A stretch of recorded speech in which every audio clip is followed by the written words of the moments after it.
100ഓളം അനധികൃത മദ്രസകൾ പ്രവർത്തിക്കുന്നുണ്ടെന്ന് തെളിയിക്കുന്ന വാർത്തയായിരുന്നു ബീഹാറിൽ നിന്നും പ്രായപൂർത്തിയാകാത്ത 21 കുട്ടികളെ കോഴിക്കോട്ടെ മതപഠന കേന്ദ്രത്തിലേക്ക് എത്തിച്ചു എന്ന വാർത്ത. ഒരു സ്വകാര്യ ചാനൽ പുറത്തുവിട്ട വാർത്തയിലൂടെയായിരുന്നു ഈ ഞെട്ടിക്കുന്ന വിവരങ്ങൾ പുറം ലോകമറിയുന്നത്. ഇപ്പോൾ ഈ കുട്ടികളാകട്ടെ എല്ലാവരും തന്നെ അവരവരുടെ വീടുകളിലേക്ക് സുരക്ഷിതമായി തന്നെ മടങ്ങി പോകുന്നു എന്ന റിപ്പോർട്ടുകളാണ് ഇപ്പോൾ പുറത്തു വന്നിരിക്കുന്നത്.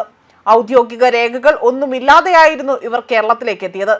ഇവർക്കൊപ്പമുണ്ടായിരുന്ന മുതിർന്ന വ്യക്തികളുടെ മൊഴിയിൽ നിന്നും അസ്വാഭാവികത തോന്നിയതിനാൽ തന്നെ പോലീസ് സ്ഥലത്തെത്തി കുട്ടികളെ ഉൾപ്പെടെ തന്നെ കസ്റ്റഡിയിലെടുക്കുകയാണ് ഉണ്ടായത്. കഴിഞ്ഞ മാസമാണ് അവിടെ തിരിച്ചറിയൽ രേഖ പോലും ഇല്ലാതെ തന്നെ 21 കുട്ടികളുമായി തന്നെ 2 ബീഹാർ സ്വദേശികൾ പാലക്കാട്ടെ റെയിൽവേ സ്റ്റേഷനിൽ എത്തുന്നത്. കിഷൻഗഞ്ച് സ്വദേശികളായിരുന്നു കുട്ടികൾ. വിവേക് എക്സ്പ്രസിൽ എത്തിയ സംഘത്തിൽ 10 മുതൽ 16 വയസ്സ് വരെയുള്ള ആൺകുട്ടികൾ ഉണ്ടായിരുന്നു എന്നതാണ് ഏറ്റവും ശ്രദ്ധേയമായ കാര്യം. അസ്വാഭാവികമായ രീതിയിൽ പ്ലാറ്റ്ഫോമിൽ കുട്ടികളെ കണ്ടതോടുകൂടി തന്നെ പോലീസ് ഇവരോടൊപ്പം ഉണ്ടായിരുന്ന മുതിർന്നവരോട് രേഖകൾ ആവശ്യപ്പെടുകയാണ് ചെയ്തത്. എന്നാൽ മിക്ക കുട്ടികൾക്കും രേഖകൾ ഉണ്ടായിരുന്നില്ല എന്നതാണ് വാസ്തവം. കൂടാതെ തന്നെ ഇവരോടൊപ്പം ഉണ്ടായിരുന്ന മുതിർന്നവരാകട്ടെ പരസ്പര വിരുദ്ധമായ മൊഴികളാണ് നൽകിയതും. ഇതോടെയാണ് CWCയും സ്ഥലത്തെത്തിക്കൊണ്ട് കുട്ടികളെ ഏറ്റെടുക്കുകയും ചെയ്തത്. ഇതിനിടെ കോഴിക്കോട്ടെ മതപഠന കേന്ദ്രത്തിൽ നിന്നുള്ളവർ പാലക്കാട്ടെ CWCയിൽ എത്തി കുട്ടികളെ ആവശ്യപ്പെടുകയും ചെയ്തിരുന്നു. അതേസമയം ബീഹാറിൽ നിന്ന് കോഴിക്കോട്ടെ ഇസ്ലാം മത പഠന കേന്ദ്രത്തിലേക്ക് കൊണ്ടുവന്ന കുട്ടികളെ തിരിച്ചയക്കുകയാണ് ചെയ്തിരിക്കുന്നത്. 21 കുട്ടികളെയും സ്വന്തം നാട്ടിലേക്കാണ് തിരിച്ചയച്ചത്. കോഴിക്കോട്ട് ആസ്ഥാനമായി തന്നെ ഫാത്തിമ ഹിസ്ബുൾ ഖുറാൻ അക്കാദമിക് ജുവനൈൽ ജസ്റ്റിസ് ആക്ട് പ്രകാരം അംഗീകാരമില്ലാത്തതിനെ തുടർന്നുകൊണ്ടാണ് നടപടി സ്വീകരിച്ചത്. മതപഠന കേന്ദ്രത്തിന് ലൈസൻസ് ഇല്ലായിരുന്നു എന്നതാണ് ഏറ്റവും വസ്തുതാപരമായ കാര്യം. അതേസമയം മദ്രസയുടെ മറവിൽ പല പ്രവർത്തനങ്ങളും നടക്കുന്നുണ്ട് എന്നതാണ് ഇപ്പോൾ പുറത്തുവരുന്ന രേഖകളടക്കം സൂചിപ്പിക്കുന്നത്. ഇത്തരത്തിൽ അനധികൃതമായി പ്രവർത്തിക്കുന്ന മദ്രസകൾ ഇവിടെ വലിയ രീതിയിൽ പ്രവർത്തിക്കുകയാണ്.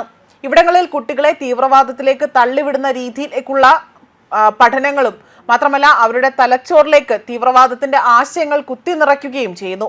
രാജ്യത്തിനെതിരെ തിരിക്കുകയും നാട്ടിൽ കലാപങ്ങൾ സൃഷ്ടിക്കാൻ ചില തീവ്രവാദികൾ ശ്രമം നടത്തുന്നതിനെ ഇത്തരത്തിലായി തന്നെ ഇവിടെ നിരീക്ഷകർ അടക്കം വിലയിരുത്തുകയും ചെയ്യുന്നുണ്ട്.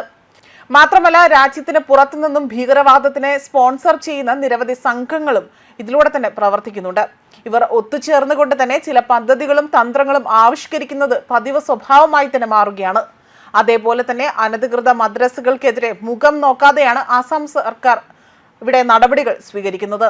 ഇതിന് സമാനമായ നിലപാട് തന്നെ കേരളത്തിലും സ്വീകരിക്കണമെന്നതാണ് പൊതുജന വികാരമായി തന്നെ ഉയരുന്നത്. അതേസമയം ഇത്തരത്തിൽ കർശന നിയമങ്ങൾ പാലിച്ച് മുന്നോട്ട് പോവുകയാണെങ്കിൽ പോലും തീവ്രവാദത്തെ വേരോടെ തന്നെ പിഴുതെറിയാൻ സാധിക്കുമെന്നും ചിലർ എടുത്തു പറയുകയും ചെയ്യുന്നുണ്ട്. മദ്രസ തീവ്രവാദമാകട്ടെ ആസാമിലെ ഗോൽപാറ ജില്ലയിൽ പോലും തീവ്രവാദ പ്രവർത്തനങ്ങളുടെ കേന്ദ്രമെന്ന് കരുതപ്പെടുന്ന മദ്രസ ഒരു പ്രദേശവാസികൾ അത്തരത്തിൽ കണ്ടെത്തിയതായും തകർത്തതായുമുള്ള റിപ്പോർട്ടുകൾ പുറത്തു വന്നിരുന്നു.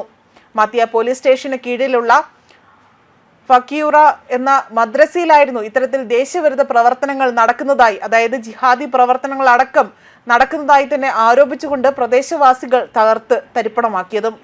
അതേപോലെ തന്നെ ഭീകരവാദ ബന്ധം കണ്ടെത്തിയതിനെ തുടർന്ന് ഈ മദ്രസയിലെ അധ്യാപകനെ പോലീസ് അറസ്റ്റ് ചെയ്യുകയും ചെയ്ത് അത്തരത്തിലുള്ള വാർത്തകളും പുറത്തു വന്നിരുന്നു. ഇതിന് പിന്നാലെയാണ് പ്രദേശവാസികളുടെ പ്രതികരണം ഉണ്ടായതെന്നും പോലീസ് വ്യക്തമാക്കുകയും ചെയ്തതാണ്. ന്യൂസ് ഡെസ്ക് കർമ്മ ന്യൂസ്.